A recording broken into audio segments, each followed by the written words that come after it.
the cannon blast goes off tonight at PNC Park, the local team that jumps out of the dugout and takes the field will be exceeding pretty much every expectation throughout the baseball world.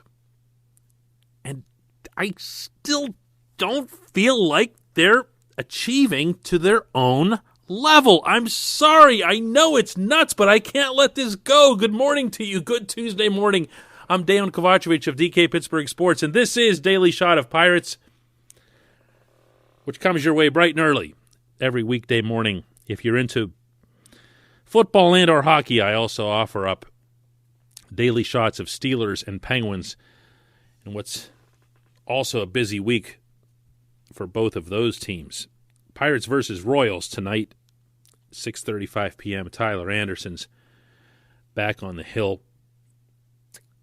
And that's a good thing, because Tyler Anderson's been good. He hasn't been great. He's been good. JT Brubaker hasn't been great.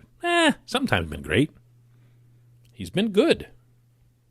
I could do this through the whole rotation, for the most part, now that Mitch Keller is kind of leveling off a little bit. And I could do this through the entire everyday lineup. They've been, I shouldn't say good. The bottom of the order has been lousy. But the main five guys that are up there in your batting order are, they're doing okay. Adam Frazier's at 310.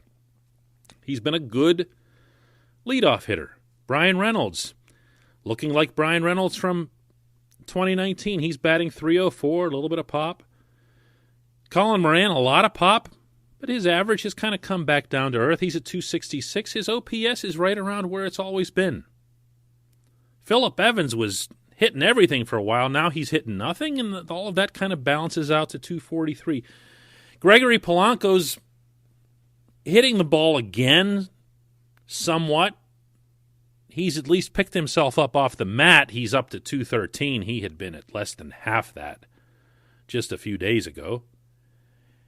And Kevin Newman's still really struggling at 181, and these are the only six guys on the roster who are qualified for the batting title, and by that I mean in the mathematical sense. That's it. Anything really scream off the page there at you? Nope, not at all. In fact, the offense has done whatever the offense has done without its unquestioned best player in Ke'Bryan Hayes. Impressed yet? Nope, not me. Not seeing anything that really, feels like, whoa, wait till that comes back down to earth. If anything, it looks like it should be a little bit more. And then there's the bullpen. The bullpen throws everything out of whack because the bullpen has been that great. The bullpen has been extraordinary. Over the last 15 games, of which the Pirates have won 10, and out of those 10 wins, 7 of them have been by 4 or more runs, which means these have been games where you haven't even really needed to hold your breath or whatever. It's just Pirates have just beaten somebody's butt and ended the game without needing a save. But the bullpen's been immaculate. The bullpen's been number 1 in Major League Baseball in ERA over those 15 games. Number 1. And it hasn't just been 1 or 2 guys. It hasn't been just because Richard Rodriguez is closing things out or David Bednar continued his ridiculous spring. It's been Chris Stratton. It's been Sam Howard. It's been Kyle Crick. It's been Clay Holmes. Remember when we were making fun of Clay Holmes? At least I was. It's been Clay Holmes.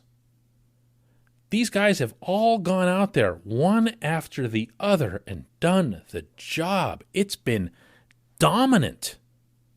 Not just the results, but the nature of it, the stuff that they're bringing. These are live arms. And because it's been so many of them, and because they've been able to come in different roles and different times of the game,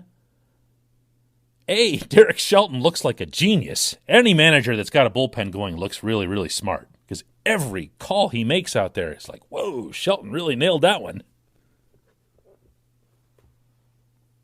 But B, it takes so much pressure off the rest of the team, in particular the rotation.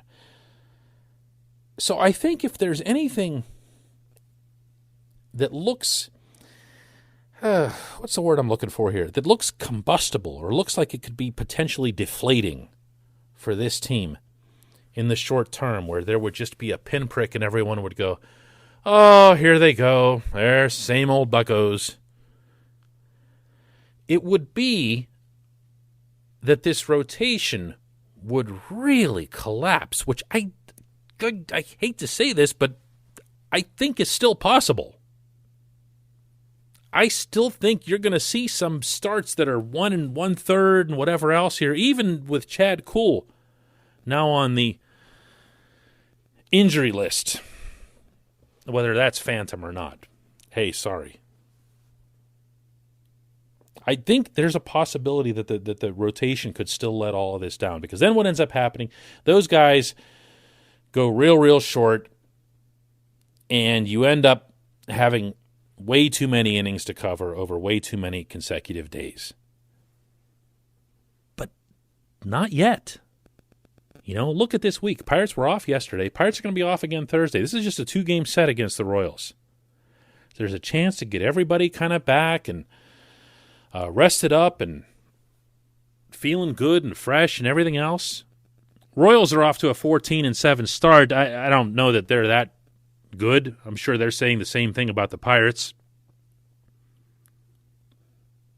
You would hope that there would at least be a split out of a series like this, and then have the Pirates come back over the weekend and keep everything rolling. What you need aren't even strong starts. You don't need quality starts. Heaven forbid a quality start. That's 3 runs in 6 innings. No one goes 6 innings. Not just in Pittsburgh. Like, no one's doing that, like, anywhere. But if you have some decent starts and you only need to patch together, I don't know, 3 innings and a fraction on a given night, the arms are there. The arms are there. The bullpen, they're not going to be like this. They're not going to be the number 1 bullpen in baseball.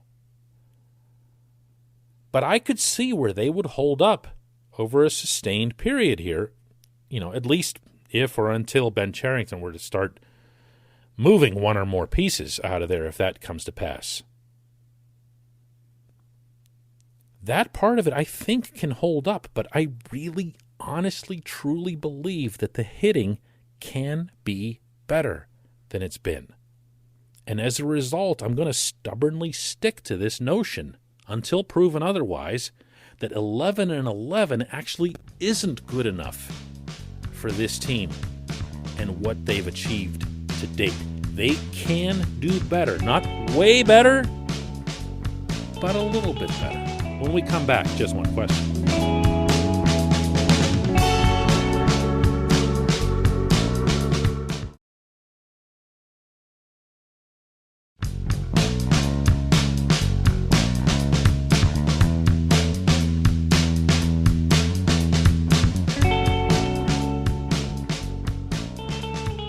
Welcome back. It's time for Just One Question. If you'd like to leave just one question to be read on this podcast, you can do so by visiting DK Pittsburgh Sports. Check the comments underneath the article that houses this podcast and just leave it right there. I check them myself regularly, and I'll definitely be able to find it. Gary O'Shell has today's question. It's not really a question, but I liked it so much I'm using it anyway. No one, especially me, Gary writes, thought the Pirates would be where they are now. It's a long season, so who knows what they'll be able to sustain. But for sure, I'm becoming a believer in Ben Cherington. That alone is significant because I had none in Neil Huntington. I think in time, Cherington will build a very good organization.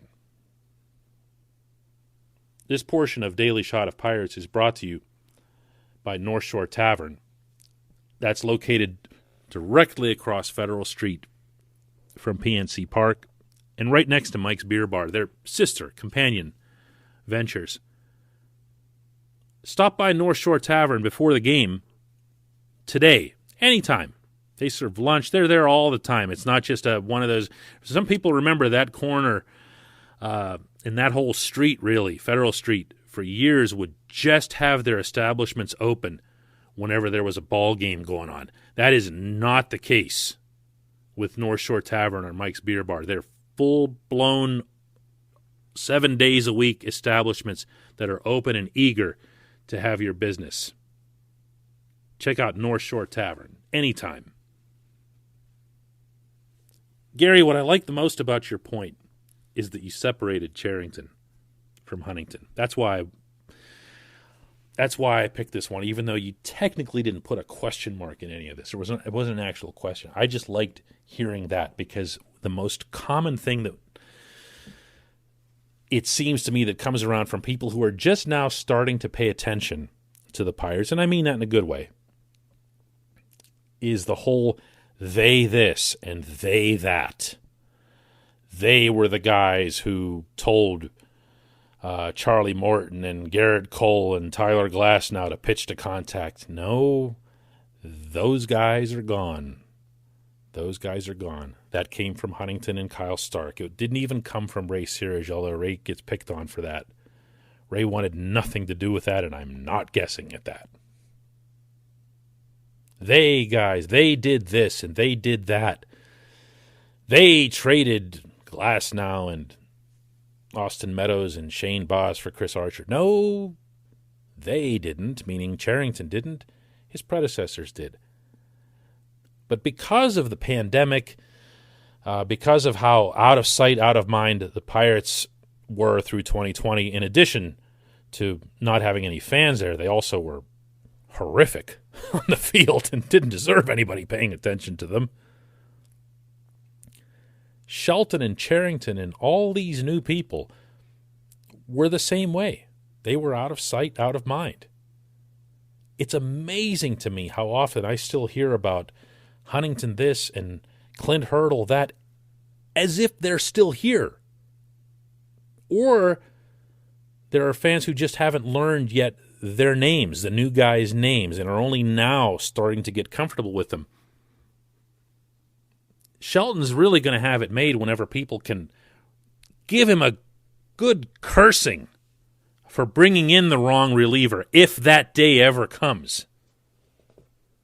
Because then, he'll be part of the community. He'll be part of the collective consciousness of this fan base. Neither of these guys have gotten that. So you can argue, I guess, that maybe they got a little bit of a honeymoon, Gary, because maybe both of them should have taken some lumps more than they did over 2020 alone, even though that wasn't their team. They inherited it and everything else. But the fact that people are only now, it seems, starting to feel like it's safe to at least kind of dip your toe in the water to pay attention to the Pirates. That's a positive for these guys because this is going to be their first reaction. I'm getting a lot of this too. I talk way too much, by the way, on this show about the trolls and the negative reaction and everything with the Pirates. There's also been a lot of positive reaction, and it's fair to bring that up as well. There's been a lot of people saying, you know what? I understand what they're doing. I get it. And I know this isn't it. This isn't the contending team. This isn't what they're trying to build. And I'm willing to wait it out. I'm willing to be patient. And every once in a while, they'll use the guys' names, too. Anyway, I appreciate you sending that in, Gary. I appreciate everybody listening to this show. We'll have another Daily Shot of Pirates tomorrow.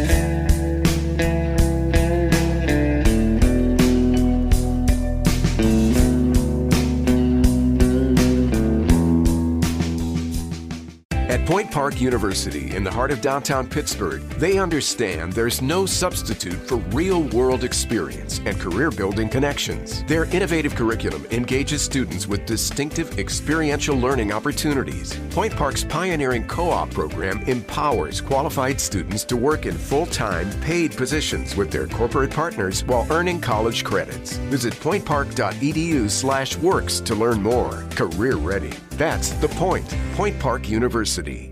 Your front door, your car, your gym locker, your gun. Safety is a habit. Learn more about how to keep guns safe and secure. Visit projectchildsafe.org.